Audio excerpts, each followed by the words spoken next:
J'ai, dans l'actualité, suivi une sorte de ruse à la convention du MRC où il y a eu beaucoup d'encre de salive qui ont coulé en disant que les gens étaient invités, notamment le ministre de l'État Bello Bouba Maïgari et les autres, et que pendant la convention, on a présenté Maurice Kamto comme le candidat de l'opposition, ce qui a créé la débandade. Parce qu'en fait, on voulait mettre les gens dans le fait accompli. Et je crois que le ministre d'État, son Excellence Maïgari Bello Bouba, a claqué la porte. Les histoires de l'opposition, c'est comme les histoires de la sorcellerie. Parce que naturellement, vous voyez quelqu'un qui n'a pas d'élu, il n'a pas participé aux élections. En fait, c'est un général sans troupes, sans direction. Lui, il dit que c'est lui qui va rassembler et conduire les gens qui ont des troupes, qui ont des élus. Et vous pensez que des gens réfléchis, c'est-à-dire ceux qui sont sur le terrain, qui ont des élus, qui ont travaillé, vont le suivre. Tout simplement parce qu'ils estiment naturellement que c'est le moment opportuniste. C'est une situation opportuniste. L'agir stratégique, il faudrait, n'est-ce pas, en profiter pour pouvoir emmagasiner, fédérer tous ces hommes politiques qui ont travaillé, qui sont sur le terrain, qui sont représentés à l'Assemblée nationale, qui ont des conseillers municipaux, qui ont des députés. Lui n'a rien.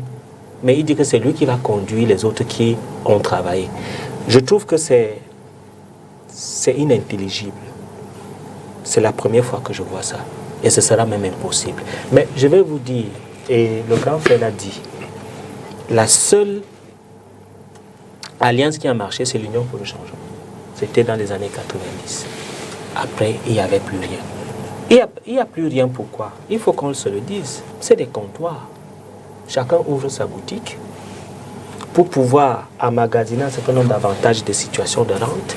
Et quelqu'un ne peut pas ouvrir sa boutique pour avoir ces associations de rente. Un monsieur vient, il dit que lui, tous ces boutiques-là, lui, il va prendre ça et lui sera devant. Ça ne marchera jamais. Parce qu'en fait, il ne s'agit pas de la politique. Il s'agit des destins singuliers et spécifiques des individus qui ont pris naturellement les jeunes en otage et qui les font tourner en rond chaque fois. Moi, j'ai toujours dit aux jeunes que ce sont des... Ils vous vendent la poudre de perlipimpin et vous allez voir qu'ils vous vendent la poudre de perlipimpin. Venez au RDPC, accompagnez le président national et apprenez la vraie politique. Vous allez voir, ils vont s'engueuler, ils ne vont plus s'entendre et ça va finir en queue de poisson. Je voudrais conclure en disant quoi? Je voudrais conclure en disant que la candidature unique, naturellement, a des bénéfices, a des profits. C'est une guerre de leadership. Et dans cette guerre de leadership, il faut qu'on soupèse, on pèse des uns et des autres pour savoir si certains ont des critères. Je crois qu'à l'époque,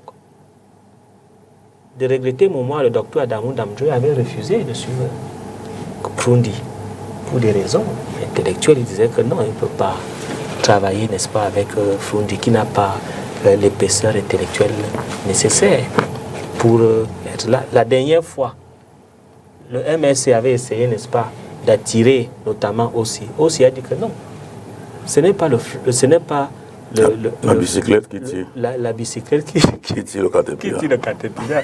Ou alors le fleuve, ce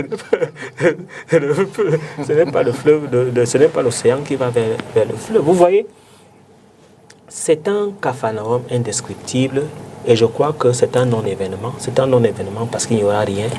Et cela sera la preuve. Et cela sera la preuve matérielle. Et cela sera la preuve matérielle que l'opposition ne peut pas s'entendre. Et que s'il y a une entente qu'il faille avoir au Cameroun, unanimité sur autour du président. Je suis désolé parce